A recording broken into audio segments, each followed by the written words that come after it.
Chicos, ¿cómo están? Bueno, vamos a comenzar con nuestra segunda clase. Habíamos terminado el anterior hablando de lo que es la filosofía para el realismo del inmanentismo. Antes de eso nos habíamos planteado si era una opción o no ser realista o ser inmanentista. Eso lo resolvemos con las devoluciones que les hice a la tarea de cada uno. Vamos ahora a nuestro tercer punto. Primero, si es una opción, realismo o inmanentismo. Segundo, la definición de filosofía para realismo e inmanentismo. Y ahora vamos con el tercer tema, que es la visión que tienen realismo e inmanentismo sobre la realidad misma, sobre el mundo, sobre esto que nos rodea, sobre todo lo que existe en general. Vamos al realismo. El realismo dice que en la realidad, en todo lo que existe en el universo, hay un orden natural. ¿Qué significa que hay un orden natural? Significa que hay leyes que rigen al universo. Vamos a poner un ejemplo, la ley de la gravedad. Las cosas tienen un peso y caen al suelo con determinada velocidad, es decir, no hay nada flotando. Hay leyes que rigen el funcionamiento del universo. Cada cosa en el universo, en la naturaleza, ocupa su lugar y se encuentra en armonía con el resto de lo existente. ¿Por qué? Porque cada cosa tiene su propia esencia, como ustedes veían el año pasado en filosofía natural con Aristóteles, con Santo Tomás, con otros autores de esa familia. Cada cosa en sí misma tiene algo que la hace ser lo que es y actuar de determinado modo. Entonces cada cosa ocupa su lugar en la naturaleza. Quienes descubrieron esto de este orden natural fueron los primeros filósofos, los presocráticos. Fíjense que ellos observando la naturaleza, y esto también cualquier naturalista de sentido común, dice la naturaleza tiene leyes, tiene ciclos. Están los ciclos de las estaciones del año, están los ciclos de reproducción de los animales, están los ciclos de cultivos, de germinación de las distintas semillas, la floración de los árboles, de las plantas, etc. Todo se produce en determinado momento y con determinada dinámica. Es decir, que hay una regularidad en la naturaleza, las cosas suceden y suceden siempre, todos los días sale el sol, ante determinadas condiciones climáticas se produce lluvia, se produce nieve, y lo mismo sucede con nuestro organismo, con nuestro cuerpo, incluso con todo lo que somos como personas, tiene un funcionamiento, tiene un determinado orden, que si lo violamos, las cosas se complican, nos empezamos a sentir mal, nos enfermamos. Lo mismo en la naturaleza, si alteramos su orden, si talamos muchos árboles, si matamos determinada especie de animales, de insectos, alteramos un ecosistema y rompemos su equilibrio natural. Entonces, para el realismo, la filosofía, como decíamos la clase pasada, es contemplación de la realidad, porque la realidad tiene algo para decirnos.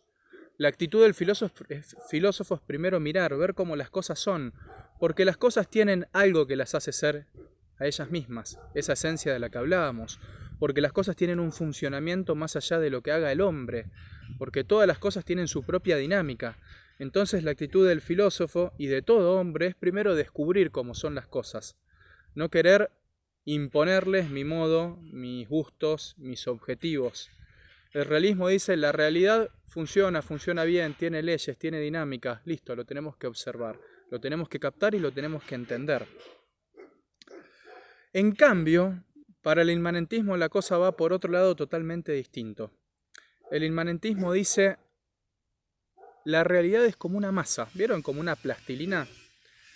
Cuando ustedes la compran y la sacan del paquete, viene con una forma rectangular, pero ustedes la pueden moldear como quieran.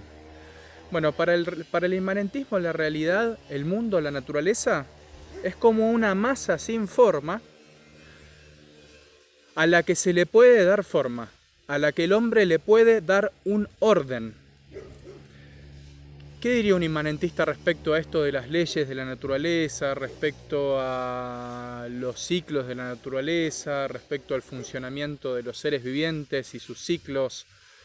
Dirían, bueno, en realidad eso no es tan así, es lo que vemos con nuestros ojos, es lo que captamos con nuestros sentidos, pero en el fondo la realidad no la podemos conocer tal cual es. Un inmanentista va a decir, no hay esencias en las cosas. No hay en el perro, en el hombre, en el árbol, algo que lo haga ser perro, hombre o árbol. Eso no existe en las cosas. Es el hombre que con su inteligencia puede decidir cómo es la realidad, puede agarrar esta masa informe y moldearla a su gusto. Por eso es que la filosofía para el inmanentismo siempre es ideología. Nosotros le podemos dar ese orden que queramos a la realidad y después vamos a encontrar ideas, teoría o un conjunto de pensamientos que nos permitan justificar ese orden que le dimos a las cosas. Para el inmanentismo, por ejemplo, esto sería así. Bueno, el hombre puede ser libre, mientras consideremos que lo mejor es la libertad. Pero si de un día para el otro, por determinado factor, consideramos que el hombre tiene que estar encerrado en su casa, va a tener que estar encerrado en su casa y va a estar bien, porque cambian las reglas del juego, porque eso lo decide el hombre. Es el hombre que determina cómo funciona la realidad. Hoy decidimos quiénes son personas y quiénes no. Entonces los negros y los que no son blancos, los que no son arios, no van a ser personas y los vamos a meter en un lugarcito, los vamos a encerrar y nos los vamos a sacar de encima de repente. ¿Por qué? Porque no reconocemos, ahí no hay un reconocimiento de una esencia de que todo hombre es hombre más allá de su color, de su raza, de su religión, de su época, de sus rasgos, como diría el realismo. Acá es el hombre el que impone cómo funcionan las cosas. De hecho, ¿quién va a ser el que le dé forma a la realidad en esta visión inmanentista? Y el que tenga más poder, el que pueda dominar al otro.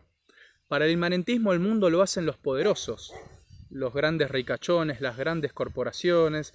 Siempre hay teorías conspirativas. ¿Por qué? Porque son los que tienen poder como para imponer su forma de ver las cosas, para imponer cómo ellos quieren que funcione la realidad. Y acá me estoy refiriendo a todo, a lo económico, a lo social, a lo político, a lo bélico. Son los poderosos los que están jugando a los dados con el destino del mundo, los que según su turno de reinado van a ir decidiendo cómo se conforma, cómo es la realidad. ¿Sí?